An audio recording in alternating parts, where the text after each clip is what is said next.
has... Got some water.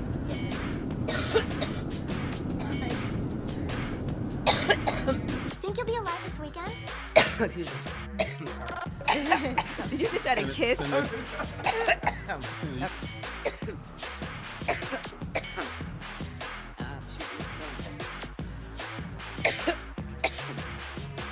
In the administration, we assume he won't be. You know, this. Sorry.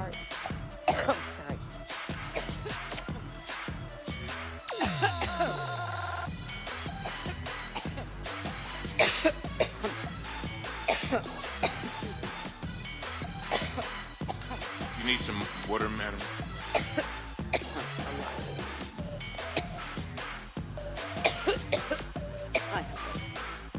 Well, you know what? I won't hold you on here any longer because you probably could use some water. You take it.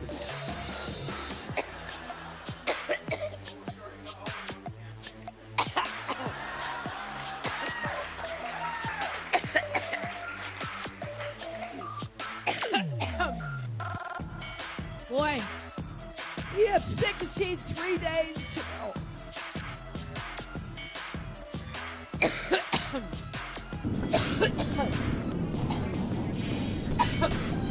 I'll be right back.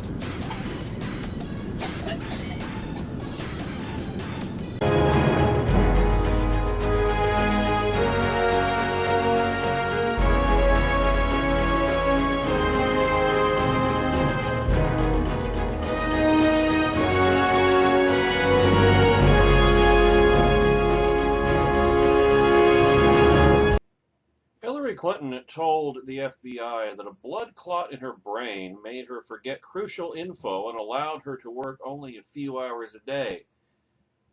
In other words, she was playing off two campaign vulnerabilities against each other and decided that it would be better to depict herself as being debilitatingly ill than to be criminally corrupt. Either that, or she knew that she had nothing to fear from being depicted as criminally corrupt and went ahead and emphasized the other vulnerability anyway, which would seem to suggest that that blood clot was even worse than she's letting on. Now, there are two things that you are definitely, absolutely not allowed to talk about if you want your writing to be taken seriously.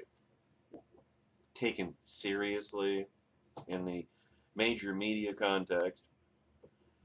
You should definitely, absolutely not say that Hillary violated criminal law and belongs in jail. After all, when has it been part of acceptable political discourse to call, acceptable in quotes, to call for the indictment of a major party nominee for the presidency? The lock her up chant? Well, that's extremist and disturbing. You know, Hillary for prison 2016. And you should definitely, absolutely not question Hillary's health. That's what fringe conspiracy theory wackos do. I mean, look at those roofs, examining coughing videos as if they're the Zapruder film. Moving right along.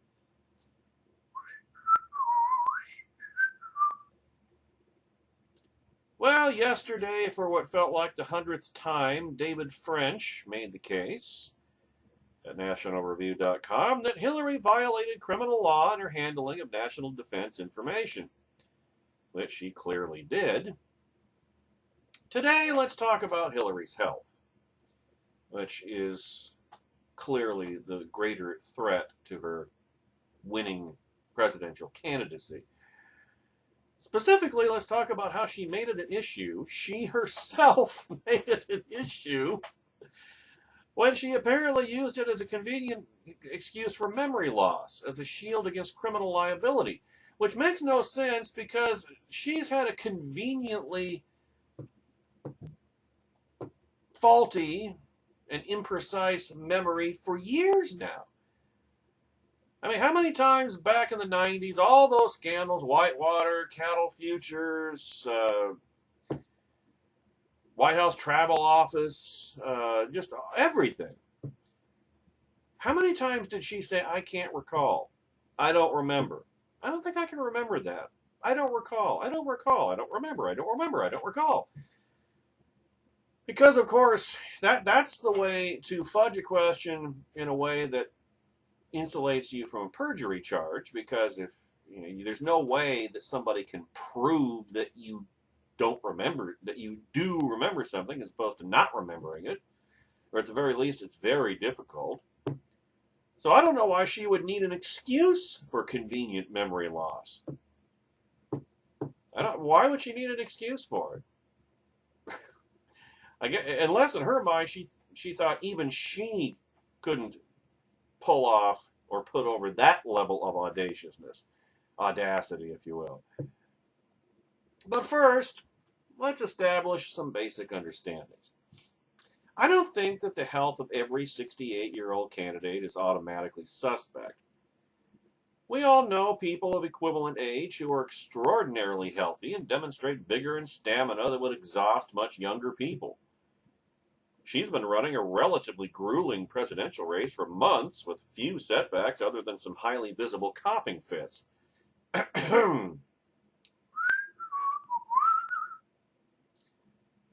In watching her day to day, we see no visible evidence that she can't handle the rigors of the job, the operative term being visible, because there's a lot that they keep invisible.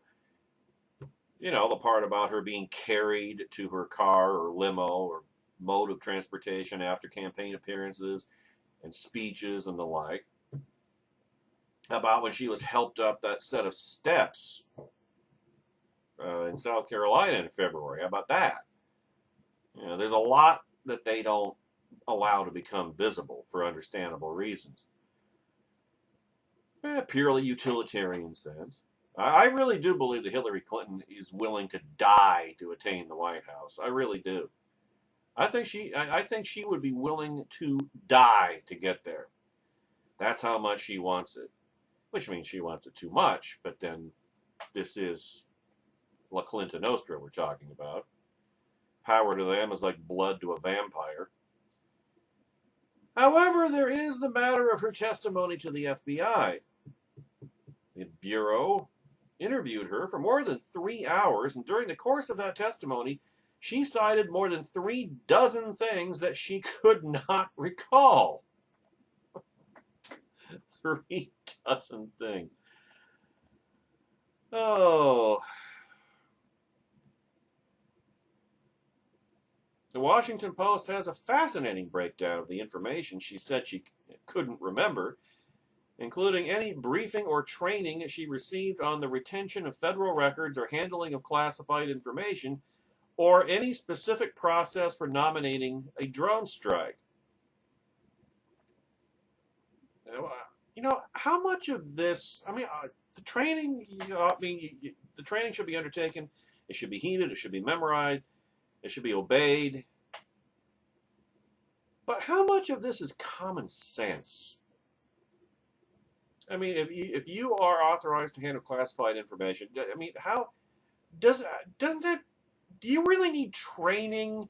Does any normal, reasonable, rational person need to be trained not to handle official State Department electronic signals traffic on a totally unsecured server completely outside the federal government? Does that really require training? Wouldn't that just be common sense? What do you think? Indeed, the list keeps going. She couldn't remember if she had any specific training on handling top secret information associated with special access programs. TS/SAP information, which is among the most sensitive of all national security data, was found on her homebrew server. And she couldn't recall whether she'd received any emails that she thought she shouldn't have been sent on an unclassified system. Also, she couldn't remember if she received guidance from the State Commissariat about email policies contained in the Foreign Affairs Manual. Now, selective amnesia is hardly unusual in criminal investigations, and it is a Clinton stock in trade. Indeed, it's an effective tactic, as I said earlier, for stalling investigations without committing perjury. How can a prosecutor prove you actually remember facts you claim you forgot, short of a Vulcan mind meld? But the FBI files contained this interesting statement. Well, of course, Charles Xavier, or I'm going to get Professor X over to read her mind, which is not a place I would want to go if I were a telepath. Might trip over all those blood clots. Here's the statement from the FBI files. Mrs. Clinton stated she received no instructions or direction regarding the preservation and or production of records from the state commissariat during the transition out of her role as commissar, of state in 2013. However, in December 2012, Mrs. Clinton suffered a concussion and then around the new year had a blood clot. Based on her doctor's advice, she could only work at state for a few hours a day and could not recall every briefing she received, meaning, now notice how, again, all with the Clintons, you always got to parse words. Notice where she said she never received any instructions or direction regarding the preservation or production of records from state during the transition out of her role as Commissar of State in 2013. Well, that could very easily mean that she wasn't available to receive them. It's not that the State Department wouldn't have provided that direction, instructions, training, but that she just wasn't present to receive them. See how you always have to parse to the nth degree, down to the subatomic level with these people. The only way that this observation does not raise a legitimate health concern is if Hillary raised her own health as a cynical, manipulative method of evading questions. And just from a human standpoint, you almost hope that that's actually the case, which it is entirely believable. I mean, it's entirely believable that she is allowing her health to be raised as an issue in order to make her more. You know how La Clinton Nostra has tried to humanize Hillary Clinton for 25 years, completely without success. Well, she can't do it psychologically. She can't change her personality. She is who she is. She's not an actor. She can't portray a different persona. She doesn't have the ability. It's not in her skill set. Bill, absolutely. Hillary, nope. So what would be the only other way that she could humanize herself? If she had a health scare. That's the only way that of which I can remotely conceive that Hillary Clinton could ever generate sympathy for herself, is by a health scare. So I can eminently believe this, that if Hillary raising her own health as a cynical, manipulative method of evading questions. I mean, number one, it's definitely something that she would do. You can easily see her doing this. And like I say, it's the only way I can think of that she could generate public sympathy, is if she were, or if she had a health scare. But then remember the CNN radio host who lost his job, lost his show, because he reported that Hillary is receiving 1950s vintage treatment for her various health problems. That's what he said. Is it true? I wouldn't think it was true. Why would she not want the best health care that money could that her money, her vast fortune, could buy. I don't know, but I don't know if that's true or not. I wouldn't. I have no reason to believe that that would be the case, but you know, I mean, if she is truly that ill, then they're doing a real good job of covering it up, and it is a legitimate concern because the left, when facing, shall we say, elderly Republican candidates, John McCain faced this problem in 2008, and you go back to Ronald Reagan, and same thing, where, I mean, health and age, and, well, those were front burner issues. The left made a huge deal out of, I mean, even 6 years after Ronald Reagan left office, when he went public with the fact that he had Alzheimer's. You remember what the left did? They retroactively said, well, was this coming on when he was still president? Huh? Well, of course, the media is not bringing it up about Hillary because they want Hillary to win. And if the media doesn't bring it up, then it's not going to be an issue. So you could see it going either way. You could see where she does have serious health problems, and the media is helping to cover it up. Or you could easily see that Hillary, yes, I'm being ironic. You could also easily see that Hillary is relatively okay for a 68-year-old woman, and raised her own health as a cynical, manipulative method of evading questions on Emailgate. You could see it either way. See how versatile and multifaceted Mrs. Clinton is, all in one direction. In other words, if she's telling the FBI the truth, as she's, well, technically bound by law to do, but then the law doesn't apply to the Clintons, remember. It should, but it doesn't in practice.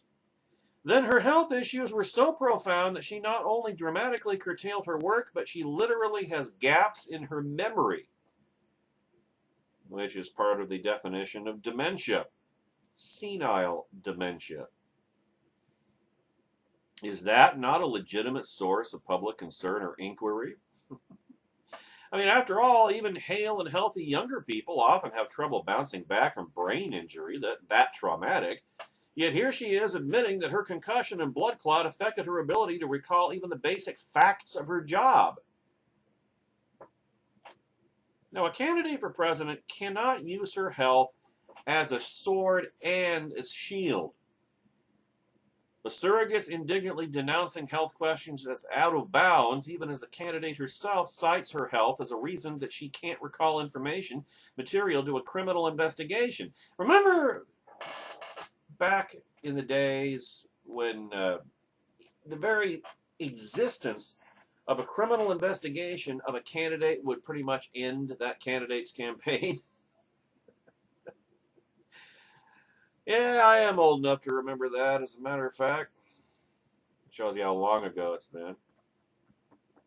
Hillary Clinton raised her own health as an issue in the course of an FBI investigation that, well, it never really had the potential to put her in jail.